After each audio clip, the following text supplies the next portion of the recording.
안녕하세요, 맨들맨입니다. 지난번 1회차 영상에 이어 이번 영상에는 2회차 실물 180cm 크기의 마블 캐릭터 중 하나인 아이언맨의 친구 워머신 제작기 영상을 선보이겠습니다.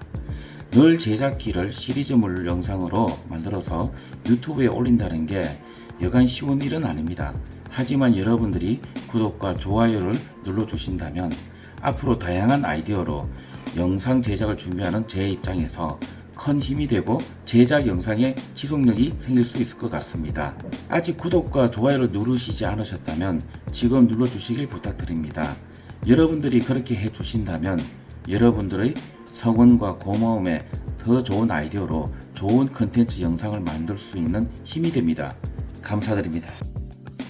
2018년도 워머신 프린팅이 거의 끝나고 샌딩기로 표면을 깎고 폴리퍼티로 표면을 바르고 다시 2차 샌딩을 하고 표면이 고르지 못한 부분은 레드퍼티를 도포한 다음 다시 3차 샌딩 작업을 하였습니다.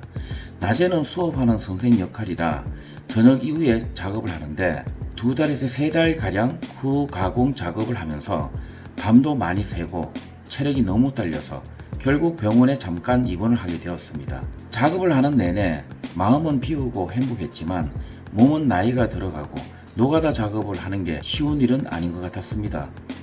출력 표면을 무한 반복 샌딩하고 사포질할 때는 마치 돛 닦는 수도하는 마음으로 작업을 한 것 같습니다. 도색은 워머신 경우 아이언맨 영화 속 장면으로 봤을 때 질감이 매끈한 특수강 재질 같은 느낌이 들었습니다. 또 색상은 전체적으로 어두운 그레이 계열과 알루미늄 같은 색으로 크게 두 가지 색상을 이루고 있었습니다.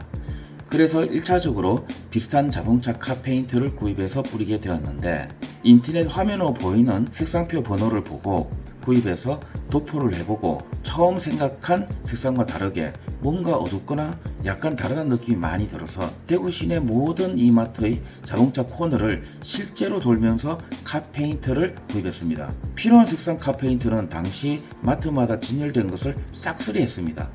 역시 눈으로 컬러를 확인하고 구입하는 게 제일 확실한 방법인 것 같습니다. 카페인트의 특성은 좀 두껍게 뿌려야 한다는 것입니다. 3회에 걸쳐 마르면 또 뿌리고 또 뿌리고 이런 식으로 말이죠. 실제 자동차 차량에 충분히 뿌리듯이 도색액을 표면에 완전히 덮이도록 도포를 해주면 잔잔한 요철 느낌까지도 다 감추어지는 장점이 있습니다. 색상을 정확히 구현하기 위해선 앞에 도포한 알루미늄 색에 에어브러시 색이 묻어나오지 않도록 마스킹 테이프로 꼼꼼하게 작업을 해줘야 됩니다. 마스킹을 한 다음 다시 어두운 회색을 뿌리게 됩니다. 꼼꼼하게 테이핑 작업을 해도 약간 부분적으로 번짐 현상이 생길 수 있습니다. 그러면 세필 작업으로 다시 깔끔하게 다듬어 주어야 합니다. 마스킹 테이프는 도색 후에 또 하루 정도는 바짝 말린 다음 뜯어내셔야 합니다. 그리고 밤낮 기온차가 심하면 마스킹 테이프 안에 봉인된 부분이 습기가 차기 때문에 조심하셔야 합니다. 도포를 한 이후 더 디테일함과 입체감을 살려주기 위해 하이라이트 부분과 모서리 사이 어두운 부분을 작업해야 합니다. 이때는 에나멜과 라벨링 신라를 약간 섞어서 섬세한 에어브러시 작업을 합니다. 작업이라는 것이 혼자 모든 것을 할 수는 없습니다. 모든 일이란 게 그렇듯이 도와주고 같이 하는 팀원이 필요한 게 일입니다. 나는 할 줄 알지만 팀원들이 어떤 부분을 모른다면 교육을 시켜서 같이 할 수 있도록 만들어 가야겠지요. 도색 작업 경험이 없는 우리 팀원들에게 에나멜과 신라 비율과 에어브러시 사용법을 교육하고 직접 도색하는 작업도 해보게 했습니다. 무기 외곽의 벗겨진 느낌이라든지 디테일한 질감을 에어브러시와 스펀지 또는 세필을 가지고 디테일하게 표현합니다.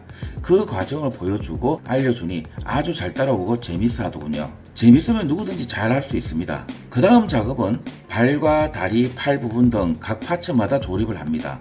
처음 3D에서 설계할 때 파트와 파트 조립 시 공차를 생각하고 작업했는지라 정확히 딱딱 들어맞게 됩니다. 실제 표면보다 1에서 2mm 정도 더 공차를 주고 모델링해서 조립 시 적중했을 때가 가장 기분이 좋았습니다. 그 당시에는 아두이노에 대한 지식이 전혀 없던 상태여서 워머신의 눈이나 가슴에서 나오는 빛을 어떻게 표현할지 고민을 했었습니다. 일단 전자부품 상점에 가서 이런저런 작업을 하는데 불빛이 필요하다 설명을 하니까 그제서야 LED 라이트가 있고 LED 조절기라는 게 있고 병렬로 또는 직렬로 연결을 어떻게 하니 설명을 듣고 사장님께서 전선을 만들어 주셨는데 마치 초딩 때 과학 수업 이후로 처음 직렬 병렬 얘기를 들어본 그런 기초 수업 같은 시간이었습니다. 이후 저희 유튜브 동영상인 아이언맨 제작 과정 영상 1편 이걸 3D 프린터로 만들었다고 라는 영상을 보시면 2019년도 들어서 저희가 자체적으로 아두이노와 코딩을 공부하고 제작하게 됩니다. 2018년도 워머신 제작할 때는 처음 대형 프린터를 만들어 보느라 전혀 개념이 없었고 맨땅에 헤딩하는 기분이었습니다.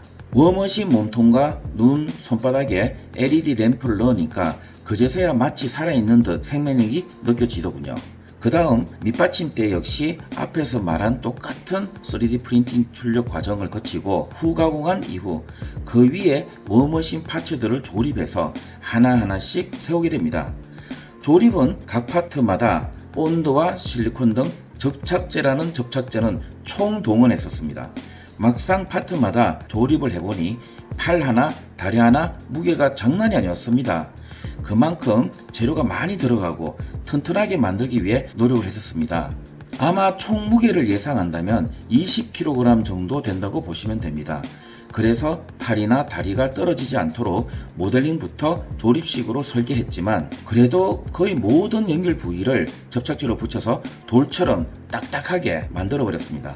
그래야 무게 때문에 팔이든 몸통이든 다리든 떨어질 일이 없으니까요. 지금 몇 년이 지나도 끄떡없이 현재까지 잘 지탱하고 있습니다. 세우고 난 이후 전체 조립이 끝나고 실제 크기 180cm 워머신을 보고 우리 팀원들이 기쁨의 환호를 질렀습니다. 우리가 해냈다는 자부심과 기쁨이 넘치는 순간이었습니다. 인터넷에 찾은 자료도 많지 않아서 모델링부터 거의 우리들이 상상력을 가미해가며 제작을 하였고 작은 출력물만 경험해보다가 그때는 생각지도 못한 다양한 문제들을 겪고 그걸 해결해가는 과정 하나하나에서 맨들맨 팀원들은 자신감을 얻고 결국 해냈다는 자부심도 들더군요. 2018년도 11월 30일쯤 끝마친 워머신 캐릭터는 그 이후로 우리 교육기관 수강생들이나 외부에서 오신 분들과 사진도 찍으면서 우리 맨들맨의 자부심이 되었습니다. 이후 2019년 초 쓸쓸한 혼자 있는 워머신의 친구를 만들기 위해 실물 크기 아이언맨 마크 43 작업을 시작하게 되었습니다. 2019년 말쯤에 워머신 친구인 아이언맨 마크 43 제작을 끝내고 오늘날까지 실물 크기 아이언맨과 워머신은 저희 교육기관이나 제작 스튜디오에 들어오는 코로나와 악기 잡기들을 새벽 시간에 마치 토이스토리처럼 광선을 쏘아대며 수문장 역할을 하고 있습니다. 아마 사람들 눈에 보이지 않게 치열한 전투를 벌이고 있는 것 같습니다. 아침에 와서 보면 약간 자세가 살짝 삐뚤어진 듯한 것을 간혹 보면 느낍니다. 살면서 느낀 것은 세상에 부담이 되지 않는 일은 없습니다. 일단 부딪혀보고 작은 성과를 내는 용기가 한 단계 더 큰 노하우와 자신감을 만들어주는 것 같습니다. 이상 2회에 걸친 마블 워머신 제작기 영상을 마칩니다. 시청해주셔서 감사드립니다. 보시고 좋으셨다면 구독과 좋아요를 꾹 눌러주시면 감사하겠습니다. 구독자 여러분 행복한 하루 되세요.